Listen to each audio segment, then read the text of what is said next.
We're in Ruth chapter 1 tonight. Ruth 1. Let's see how I did that. Okay. So if you don't have one of the handouts, they're in the back. Filling in for Caleb tonight. He'll be back Sunday. So why don't we just start out the class with a word of prayer, okay? Our God and Father in heaven, thank you for this day. Thank you for our lives. Thank you for the places we have to stay. Thank you for watching over us. Thank you for Jesus. Thank you for the word that's been given to us. Thank you for faithful Christians like Ruth that we learn to learn by, and we learn more about who Christ, our Redeemer, is. Watch over all the students and teachers tonight. Help us to gain much from the study of your word. Be with all those who can't be here, who are sick or suffering. Comfort them, heal them, touch them to change their lives. This is our prayer in Jesus' name. Amen. Okay. So in Ruth chapter 1, excuse me, and if you look at your sheets, on a couple of the drills that the kids would be doing tonight, or even ourselves, one of the first drills is summarize the New Testament books of Titus and Philemon. So I'm not going to ask you if it's New Testament or what, but raise your hand. Who thinks it's Old Testament? That guy back there? Okay. No, I'm just kidding. Okay, so New Testament or Old. So what category of book are Titus and Philemon? What category would we put them in? Gospels, prophecy, epistles, or letters? They're letters. Letters. And who wrote these two books? Happens to be the same author. Paul. Paul wrote the books. Who did Paul write the two books to?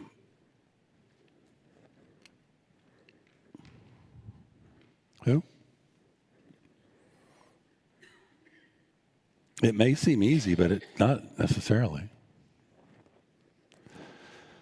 So who did Paul write Titus to? And who was Titus?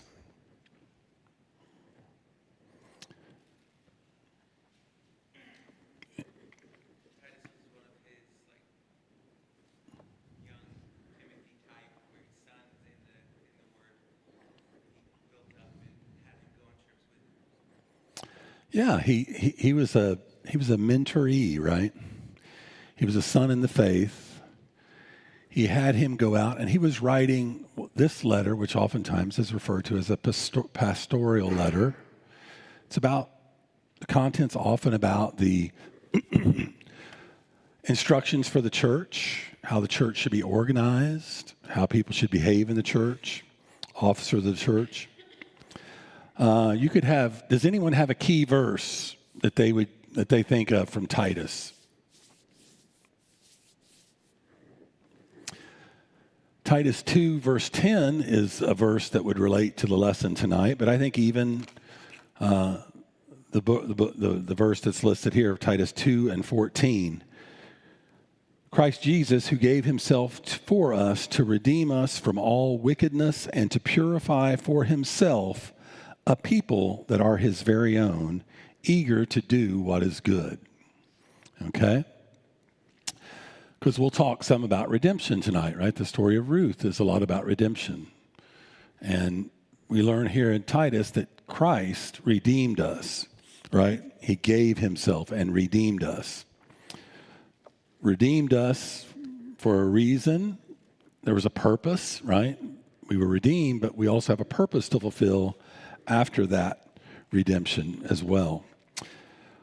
What about Philemon? I'm sorry, go ahead, John. Did you ever think about Ruth in the line of generation? One moment. Let me ask you a question. Before we get to Ruth, let's finish this. And yes, I have. I was going to finish up having to do with something like you were in Okay. well, okay, I'll drop it. Yeah, think of that. We'll probably hit it again. You can hit me afterwards if you forget to bring it back up. But Philemon. Who's Philemon?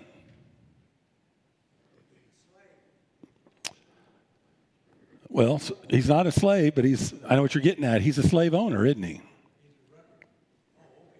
Yeah, he's a slave owner. Paul writes this letter. And why does he write this letter? Right. There's a runaway slave named Onesimus. It's a short book, a one-chapter book, and there's a slave that runs away and becomes a Christian. He becomes redeemed, right? And so what's the content of the letter that Paul writes to his friend in the faith, Philemon?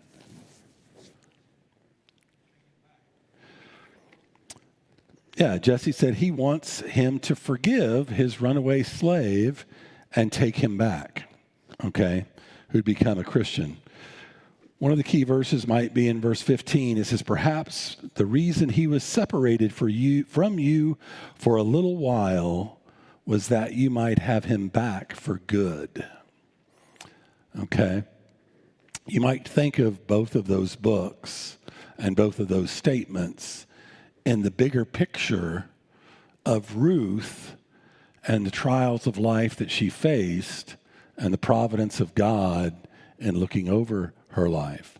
Or, if you're extremely wise, and I believe you are, you'll think about those letters and how the trials of your life have affected you, not to feel bad and pathetic and angry about all the negative, hard, difficult things that God brought your way, because he brought them your way so that you could do good, right? Like Onesimus, like Philemon.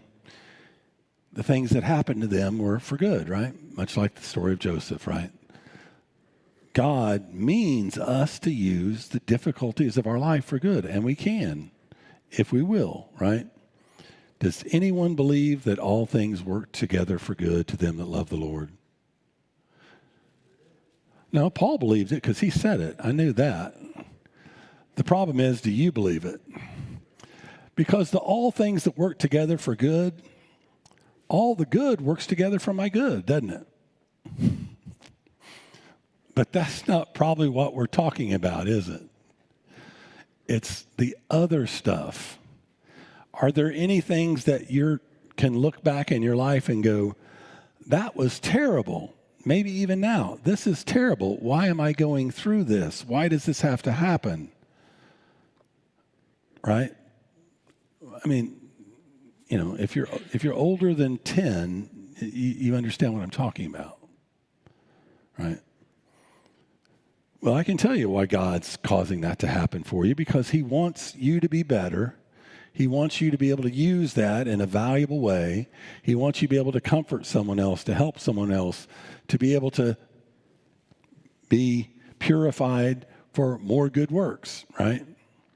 So those are the reasons that God puts us through those things.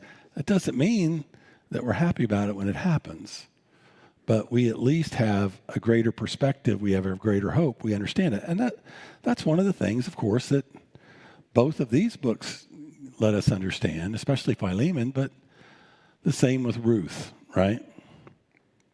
So this is another part of the lesson, and I thought it applied well to the lesson of the book of Ruth.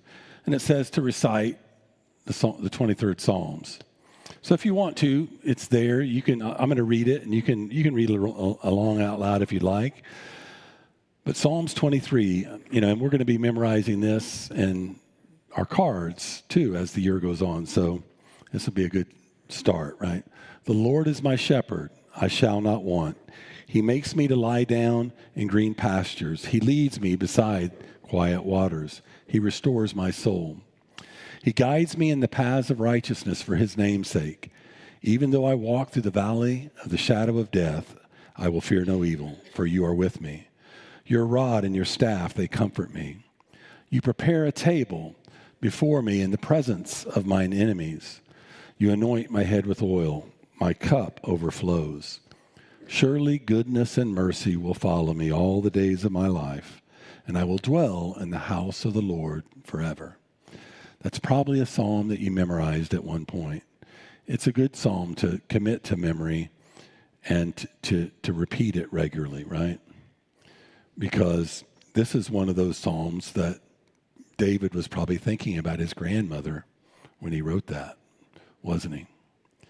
You know, we think about the people that came before us. Do any of you have a grandparent that was a faithful Christian that had a key role in your life? You know, or an aunt or an uncle, you know, those type things that we think of. So, but we move on to the book of Ruth. Jesus himself said that whatever you do, seek first the kingdom of God and his righteousness. Yeah, John makes a good point. If we put God's kingdom first in our lives and everything that it entails to do that, all the other issues of life, the fundamental essentials issue of life, he'll see that those things are taken care of. We play a role. We have to do our part, right? You know, putting the kingdom of God first means a variety of different things, doesn't it? It's hard. You can't just sit down and do that.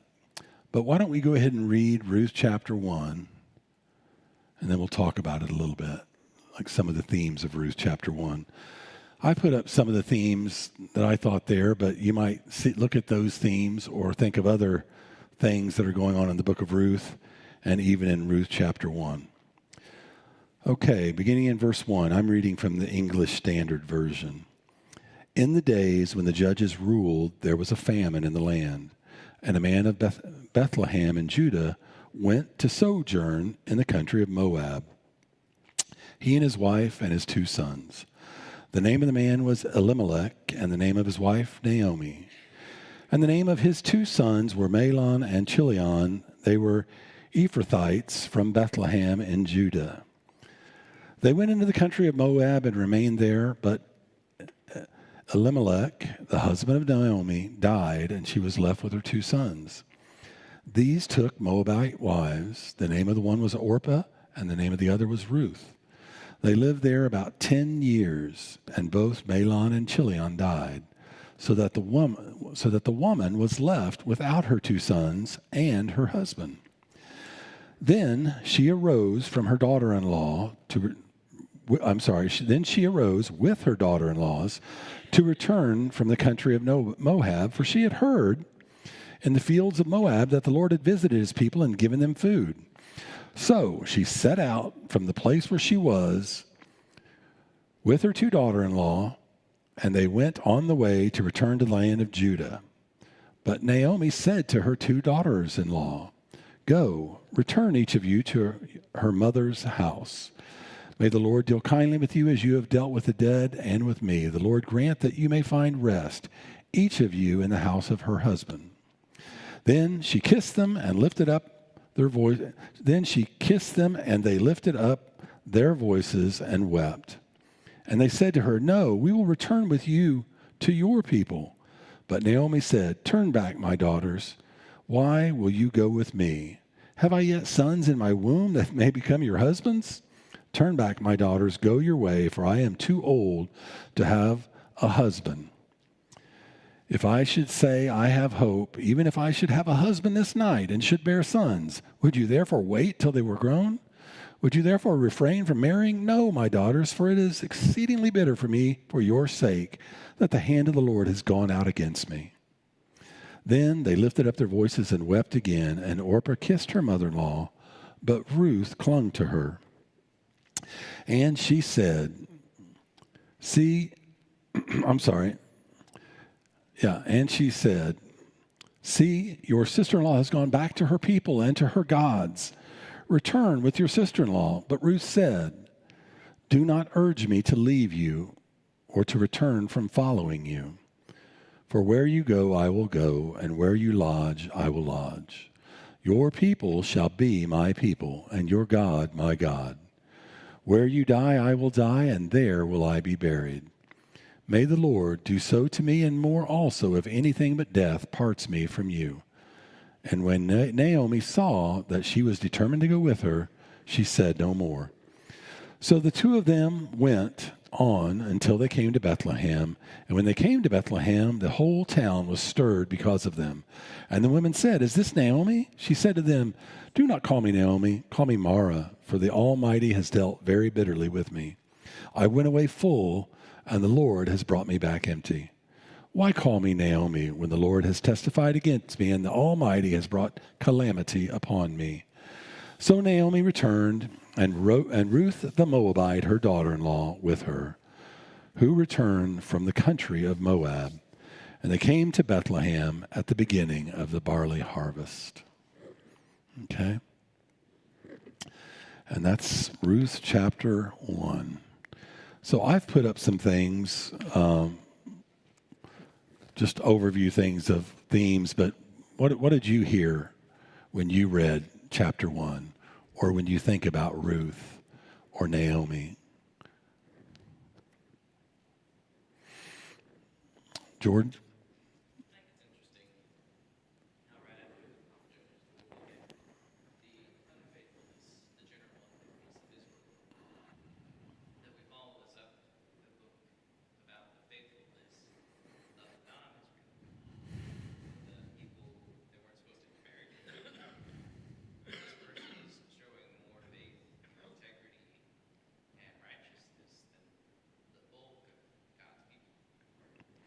Yeah, Jordan made that comment last week. I thought it was a good comment, and it's even more apropos today.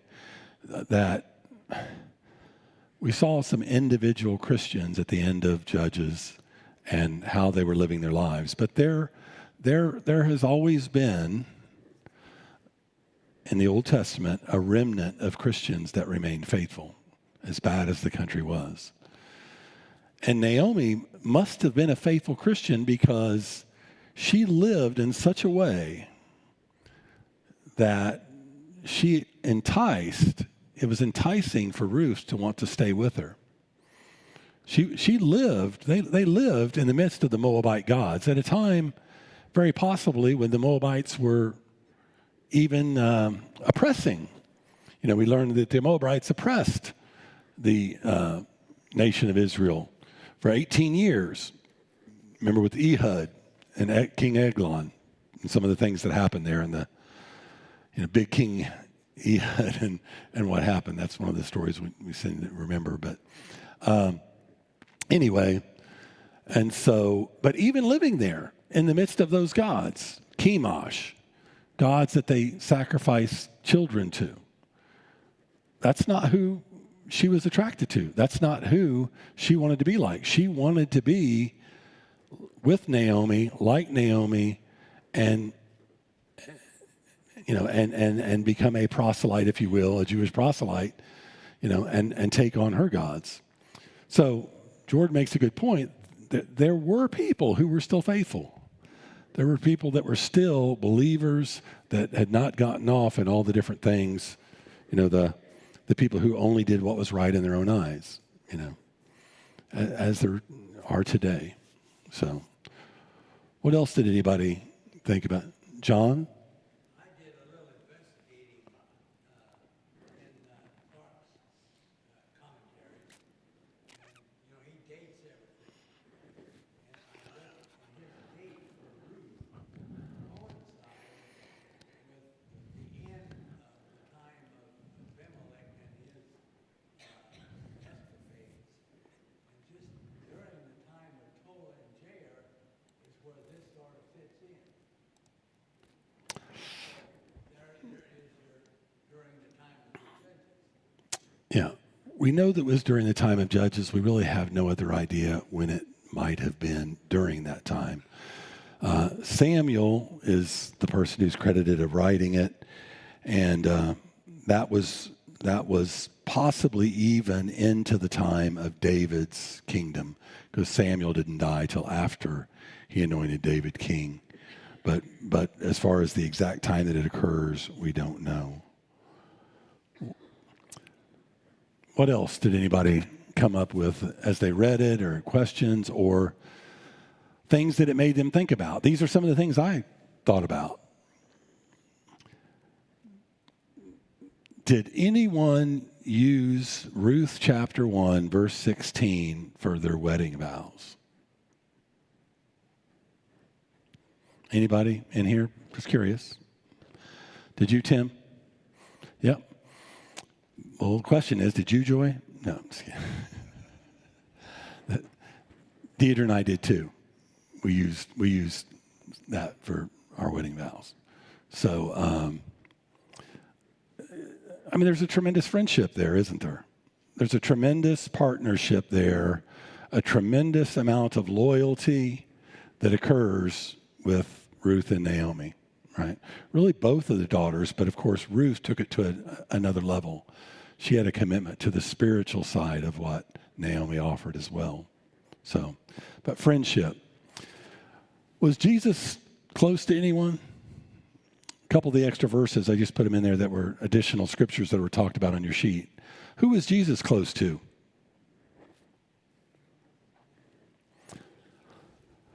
Jesse says John. Yeah, one of those verses there, it talks about John was the disciple who he loved, was reclining at the table when he was about to, when Jesus says, one of you is going to betray me, and John is identified as the disciple that Jesus loved next to him, right?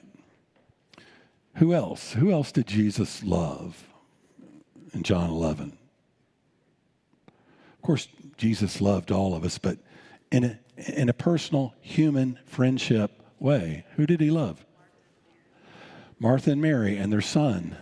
Yeah, because they say to him, the one that you love has become ill and he's going to die. So Jesus loved him. So friendship is a big part of it. Blessings, people being blessed by God, blessing each other, being blessed by Boaz. The idea of blessing permeates through the chapter, through the book as well. Of course, we talked about commitment and loyalty. Family ties, right? God set up the nation where families would be close and have responsibilities, like the kinsman redeemer, right? That situation. But families were extremely close. Communities were close. Of course, all of this, we all know this is just God writing this type or this foreshadowing for us to understand what the church would be like, right?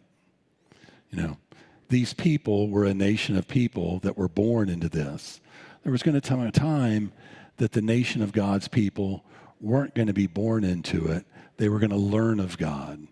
And they were going to write the covenant, the agreement with God was going to be that we're going to know God and we're going to know each other. We're going to have this on our hearts. We're going to learn and be committed to it. See, everybody's here is a volunteer. Everyone's a volunteer. I kind of jokingly say that sometimes when we need someone to do something, and I just appoint anyone. Just sign Bill up. Bill, he's a volunteer. Yeah, he's already volunteered. He's a volunteer. We're not signing up for things we want to do. Everyone here, nobody's forced to be here. Did you think that? And that's why sometimes when I meet people who are rebellious, I really, really wish they'd leave the church. Hear me out. I don't want anyone to be out in the world because you can die out in the world. But if you don't go on out in the world and go ahead. Because in here, it's a volunteer army. And if you think you're not going to volunteer, but you're going to be part of it, well, you're going to hate the world and you're going to hate it in here. It's always going to be okay. And, hey, look what they can do over there. You know what I say to them? Go have it. Go at it. I don't want someone to die in the world. But I understand what John was talking about when he says, Jesus says, I wish you were either hot or cold. Because you're not. You're going to just slowly boil in the pot and do nothing, right? But if you really say, this is what I want to do, and you got the nerve to say, I'm going to go do it, you know what you'll find out in the world if you don't die first? And that would be a tragedy. It's going to be pathetic. It ain't going to give you any of that wonderful stuff that you thought you were going to get. But I know, too, if you don't ever do that, you'll just sit here and thinking, how terrible the church is. If I could be in the world, oh, well, that's not what Ruth wanted. That's not how the church is supposed to be. We're all volunteers in here committed to Jesus Christ and each other. And that's exactly how Ruth was with Naomi. John? Well, notice the effect that Naomi had over about, well, we'll say a 10-year period. That affected Ruth to the extent that she wanted to remain with her. Yeah, I agree. And did anyone have that kind of effect on you, John, earlier in your life? Yeah. Do you mind saying who it was? Well, I'll tell you, someone helped me get started preaching. That was Denver Niemeyer. Denver Niemeyer. Yeah, that's interesting because I used to think, I knew Denver when I was younger because he used to come over to Connersville and preach some when Connersville didn't have a preacher. And generally, if anybody came over to Connersville, my mom and dad would have them over. And so whenever he would come over and preach, it was usually like once a month for a while. And then his son would come over, Steve as well. And we'd have them over and we'd talk Bible. So, around the table. Dick Hoggett. Yeah. The point is what I think is that not only these are great people, but those people were influenced by somebody too, weren't they? And then they passed it on. And now you've passed it on to your kids and members of the church and people you preach to, And the point is, on some situations, we have mentors or mentorees and we know. But most of the time, we don't even know, do we? We don't know what Christian lives we've led, who that's affected in a positive way. All the lessons you preach, John, you don't know. There's probably people, you don't even know where that word touched their hearts, changed their lives, and just like Ruth and David, how many generations that ended up touching someone, right? And so that's where Ruth and Naomi's integrity and righteousness and faithfulness and kindness mattered. Sometimes we have it bad, and we all know people who even have it much worse than we've had it, but sometimes we have it bad, and we see people in a situation, boy, I feel really bad for them, or whatever it is, right? Ruth.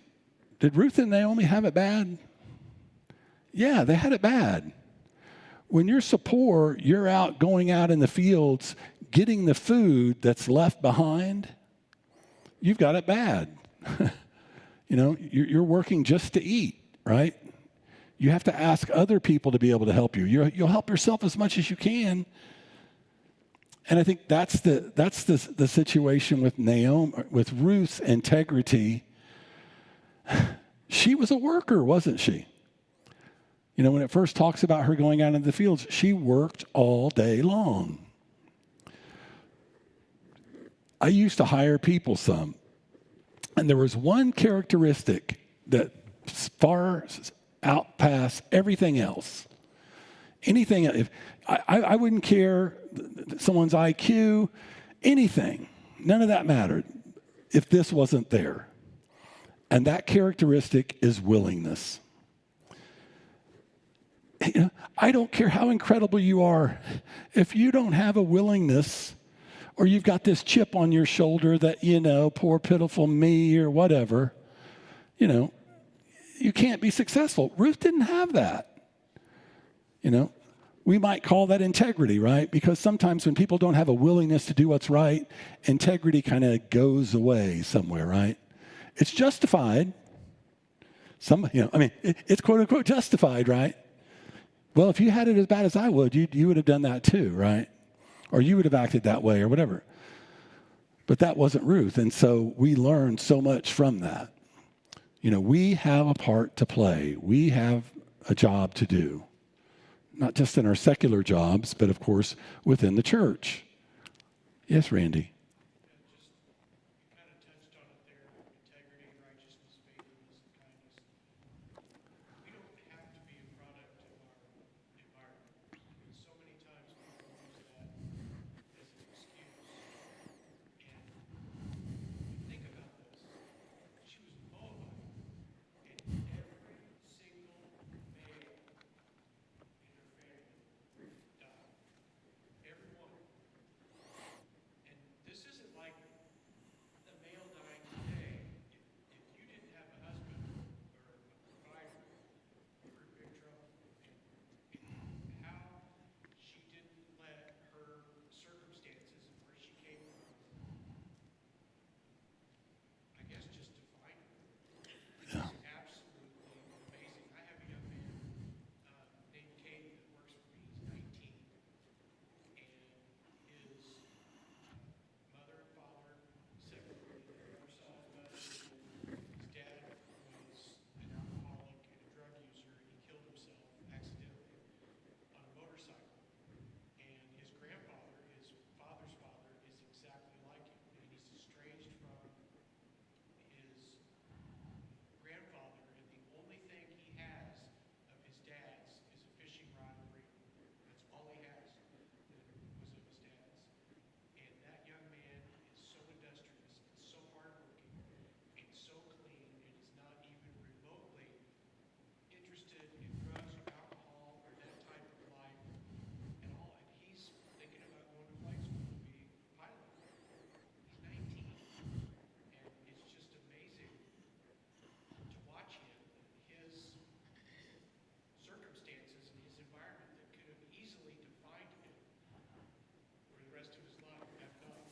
Yeah. Yeah. Such a great story. And I know we know all people. My life was easy. I didn't have any, I don't know how your lives were. I didn't have to overcome anything. My mom and dad were good Christian people and gave me more than I even needed, really, but there are so many people that you meet that are like that. And then, of course, we meet people on the other side of that, too, that aren't like Ruth, that aren't industrious, that aren't honest. And, of course, that just finds a way of kind of going down, into a, spiral downward, doesn't it? It's hard to overcome that because then you've got to build up a long time to get to zero. Yes, Jordan.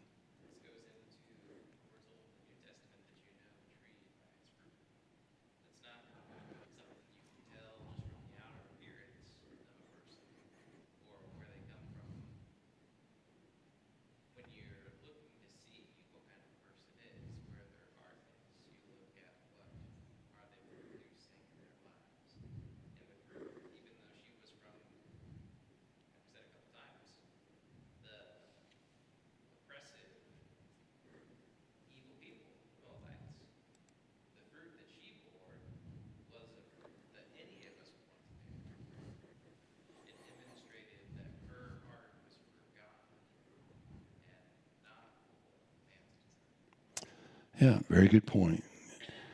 Yeah, but we know we I'm sure we've all been there where we see someone. Did anybody know who Eddie Haskell is? We've all known Eddie Haskell's. He says and does all the right. It's an old show from the 50s. He's a little kid in the neighborhood. He says and does all the right thing. The right thing. He says all the right things, but he's always getting into trouble. He doesn't do the right things. He says everything, and we all know people like that, right? That, okay, like thinking about Jordan said, well, I know you're telling me you're doing your homework and you're working really, really hard, but you don't even know the most basic things that we've talked about. So are you really doing your homework or are you not? It just doesn't add up. And most of, if you're like me, well, maybe I'm wrong. I don't want to be too critical. Let me give him another chance and give him another chance and give him another chance. And, sometimes giving people another chance is sort of like that illustration I'm talking about. People who don't want to live for Christ need to go out and live in the world to enjoy the fruits of the world. It's the same kind of thing. It's called tough love, or not enabling people to continue to live a life that is ungodly and not suffer the consequences of what that ungodly behavior really is. Because I keep going, well, I'll give Joey one more chance. I'll just give him one more chance. Or then, I think I may have said this before, is sometimes what we even do, and this is with our kids too. I mean, I've done it many times. They're not performing well. Their statistic is very low. They're not doing well. So what I'll do is I'll reward them, because then maybe that will encourage them to bring up their statistic. Or, they're not productive. Maybe if I give them an easier job, then they'll be productive, right? It doesn't work that way, does it? It doesn't work that way. Because you know what you get when you reward down statistics? More down statistics. So we want people that are productive in righteousness, in integrity, And sometimes that's illustrated in labor too. One of the things we learn a lot about the providence of God and how God acts, right? God has a plan of redemption, doesn't he? He had this plan of redemption, Paul says, before the foundation of the world. And he wants it to be made known through, he wants the church, you and me, the world over, to make the multifaceted wisdom of God's plan known to the world. That's what Ephesians 3 is talking about, So through the church, the manifold wisdom of God can be made known. His redemption, his plan from the beginning of time. And through this Moabite woman, who, it's a little bit up in the air, but Moabites probably could marry Israelites, because Moabites actually weren't in the land of Canaan. They weren't allowed to marry people in the land of Canaan. But this book is kind of interesting, and you kind of have to look at the spirit of the law, because Moabites weren't allowed in the temple, right? So they weren't allowed to be in the temple or be part of that. You weren't supposed to marry foreign women, but that's what I'm saying. You aren't supposed to marry foreign women, but maybe Moabites were okay because they weren't Canaanites in the land of Canaan. But even with that, but God made it work out, didn't he? The greatest king, one of the most popular characters in the Bible, the king of the nation of Israel, who, Jesus is, he's a foreshadow of Jesus, Jesus is through his lineage, is going to be David's grandmother, this Moabite person. God worked that out. It's nice for us to know that this happened, because if God could do that, whatever your problem is right now, and I'm sure you've got a problem or two, because, I got a problem or two. We all have different difficulties in life, right? I think he can work it out. I really do. I believe he can work it out. So what I need to do is busy doing the good works that God redeemed me for, and be busy about doing those good things and letting people know about the manifold wisdom of God, which is exhibited in the church, where the glory of God, the glory of Jesus Christ can be understood, and he can be glorified. That's my role. And if I can do that, and if you can do that, I really believe that all things will work together for good. That was probably my dad's favorite verse. And so whenever I would whine about how terrible life was to me, that was what he would quote me. Yes. As you were talking and I have been thinking, God makes a change at this time from using Israelite women as wives. He goes with Ruth, who is a Moabite, and from then on, that lineage is a different nation than what he has been using. What do you think about that? Yeah. I think that that's the whole point, isn't it? That God was able to make Jesus come. He had a plan, and he was able to make Jesus come through the tribe of Judah to be an eternal king through the lineage of David. And he was even able to use a Moabite woman in that lineage. He was even able to do that. There are other very unique things that happen as well, right? Other unique individuals that are used that we wouldn't think, maybe would be in the lineage of Christ, right? But they are. And God figured a way to work that out. One of the other things that's a huge change is God's redemptive plan, even in the Old Testament, went outside of just the Jewish people, right? This is a Moabite that's included. Through her acceptance of Yahweh, I acknowledge that. But that was something we learned from this too. And then also, which is a really big deal, I don't buy that much into all the social things that are going on in the world today, in our little world, because most of the people in the world are so ungodly, it's hard to come up with, anything good from most of these people. But there is nothing that can empower women anywhere near, nothing like it. Like what? Like Yahweh, right? Like this law. I mean, for these things to happen, to understand in the book of Ruth, in the time of Judges, 1,000 years, 1,100 years, maybe even 1,400 years before Christ, this is the woman that we want to write about. This is who we want to talk about. This is who we want to elevate. Yes, they're from an ungodly, incestuous, evil people that God is unhappy with and will eventually destroy. But no, this woman is going to get the grace of God. She's going to be part of the actual Son of God coming. The greatest king that's going to rule the nation of Israel, really, right?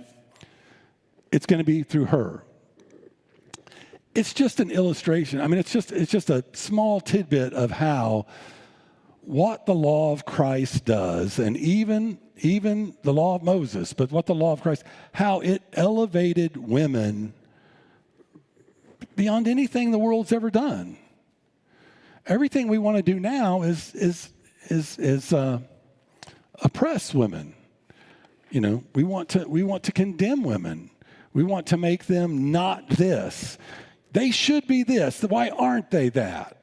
Instead of accepting what God's made them to be and using that wonderful thing. And of course, one of the most wonderful things that goes through the book of Ruth and all of the Old Testament was there is a scheme of redemption. Redemption is what the Bible's about. That's the story. That's the story of Ruth. Her being redeemed, right? Her being put in the right place. There's a scheme. There's a plan of redemption. We talk about this scarlet thread, of redemption that goes through the Bible, right? It goes through Ruth. What is so special in the Old Testament and even today about women? What's one of the greatest things, and you should know, Luke, what is one of the greatest things about women?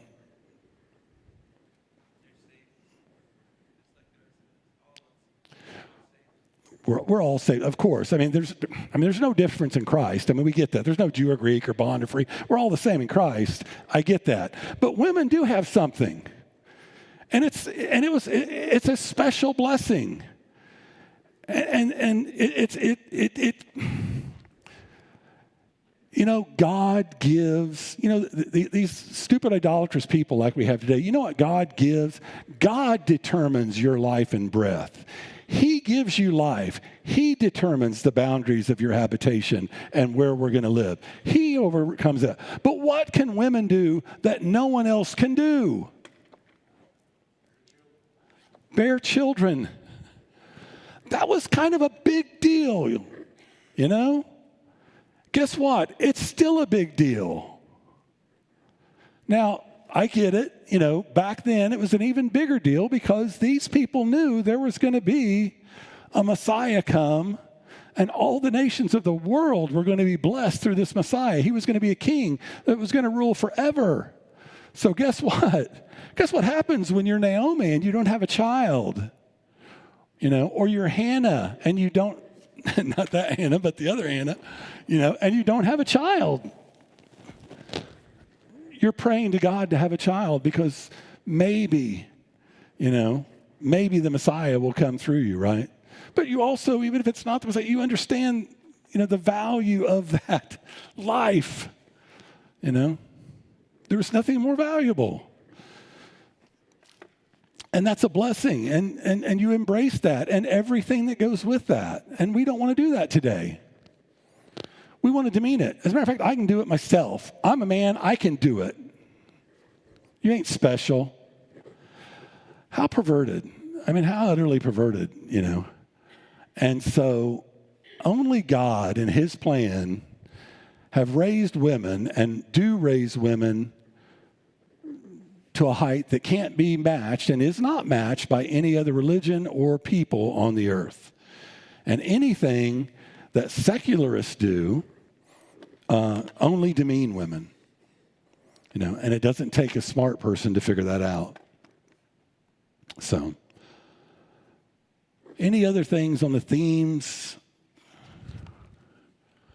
Because we're about running out of time. I was going to talk about the one main theme a little bit, but we've talked about it some. This is the main thing of Ruth, right? Why is this the main thing? Why would I say the redemption is the main thing? I'm throwing out softballs. Why is redemption the main thing?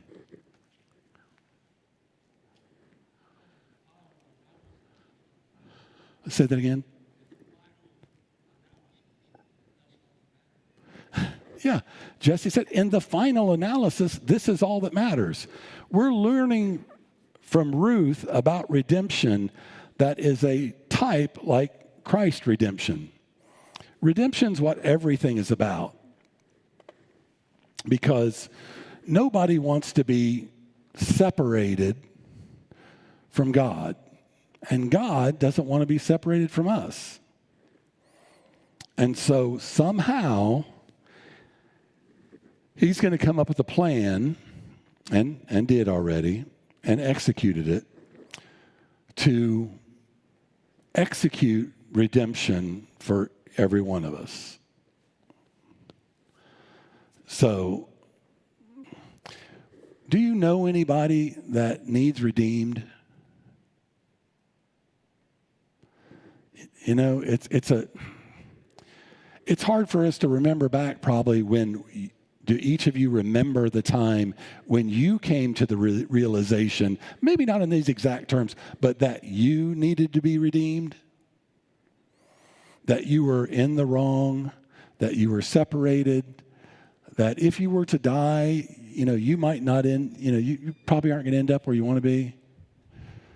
Well, that's what happened to Ruth. She was redeemed, right? But the parallel is that's what Christ did for us. And this is just part of that thread. Did you have a closing comment, John? I was just going to say that how can anyone go through what we did with the eclipse and not realize Right, just go turn to Romans 1, start in verse 25, and you can see God's invisible attributes, his eternal power, are clearly understood through the things that he has made. And it talks about a bunch of evil people who turn that around and don't worship the Creator, but they worship the creature. But you're right. Sometimes people say, well, show me proof. Well, God said that's proof. Look at around you. That's proof. When you see it, it's clearly understood. And that's a good example of it, John. Thank you. That's all we have for today. Caleb will be here Sunday. Thank you for your comments.